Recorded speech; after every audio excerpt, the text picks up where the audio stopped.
19 കഴിഞ്ഞിട്ട് എല്ലാ കുട്ടികളും പറഞ്ഞേക്കുള്ളൂ. വിരുന്നൊക്കെ കുറിച്ചിട്ട് അപ്പത്തന്നെ പറഞ്ഞേക്കാരം. ഒരു ദിവസം മദ്രസ സ്കൂളിൽ പോയിച്ചിട്ട് ഒന്നും വരാല്ല. ഓല ആ സമ്മാനം കൊടുക്കുക, പൂരം കാട്ടി കൊടുക്കുക, സകല സമ്മാനം കൊമ്പക്കാട് തറവാടിക്ക് കൊണ്ടുവരും ഞാൻ അല്ലെ. ലോകത്തിൽ ഇല്ലാത്ത ഇതാണ്. ഏത് അടുപ്പിക്ക് നോക്കാൻ നോക്കോളൂ. എന്താണ് അടുപ്പിക്ക പോയി നോക്കണത്? എന്നിട്ട് അവിടെ ആകെ ജാമു ചൂമാക്കാൻ പാടച്ച തമ്പുരാണ് എവിടുത്തെ മടലേക്ക് ആ മടാള് കെട്ടിട്ടാ എത്താതെ ഉന്നാര തവള ആ മറിയമ്മക്കേ നൻചുളി പണിക്ക് ചൂല് വേണമല്ലോ. നമുക്ക് രണ്ടാക്കും കൂടി ബാഡ് ചെയ്ത് കഴിഞ്ഞാൽ ചൂല് എളുപ്പണ്ടാവും. ഞാൻ പറഞ്ഞ ചൂരി ഉണ്ടാ നിക്കല്ലേ. ഞാൻ മലപ്പുറത്തേക്ക് ജാം ജുമുക്ക് പോവാണെന്ന്.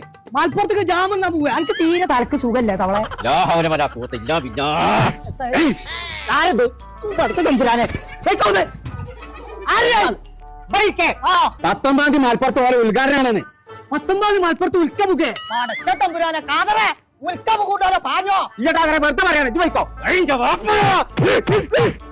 എത്താണേ എന്റെ തല ഉറപ്പുണ്ട് നോക്കിയതാണത്. കാല ഉറക്കുത്ത കുത്തിക്ക് അത് പറഞ്ഞാൽ മനസ്സിലാവും. എനിക്ക് ജാമും ജൂമും എന്താന്ന് ഞാൻ കാട്ടിത്തരാം.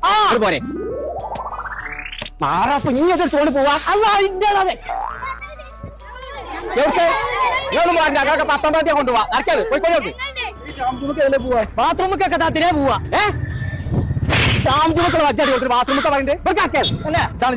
ചങ്കള മലപ്പുറത്തെ ഏറ്റവും വലിയ hyper market jam zoom Malappuram കിഴക്കേ തലക്കിൽ 19-ാം തീയതി 11 മണിക്ക് ഉദ്ഘാടനം ചെയ്യാൻ പോകാനുണ്ട്. ഉദ്ഘാടന ദിവസം ഓരോ മണിക്കൂറിലും വിലപിടിപ്പുള്ള ഒട്ടനവധി സമ്മാനങ്ങളാട്ടോ നറുക്കെടുപ്പിലൂടെ നിങ്ങളെ കാത്തിരിക്കുന്നത്. കൂടാതെ ഇവർ ഒരു ബമ്പർ ലക്കി ഡ്രോ നറുക്കെടുപ്പ് നടത്തുന്നുണ്ട്. അപ്പൊ ഒന്നാം സമ്മാനമായിട്ട് കൊടുക്കാൻ പോകുന്നത് ഒരു വേഗനർ കാർ, രണ്ടാം സമ്മാനം 7 പേർക്ക് 7 സ്കൂട്ടി. അപ്പൊ ചങ്ക 19-ാം തീയതി ഒന്നും നോക്കണ്ട, പേരെ അടച്ചുകൂട്ടി നേരം ഇങ്ങോട്ട് പോകുന്നുള്ളൂ മലപ്പുറം കിഴക്കേ തലക്കുള്ള ജാം ജൂമിന്റെ ഉദ്ഘാടനത്തിന്.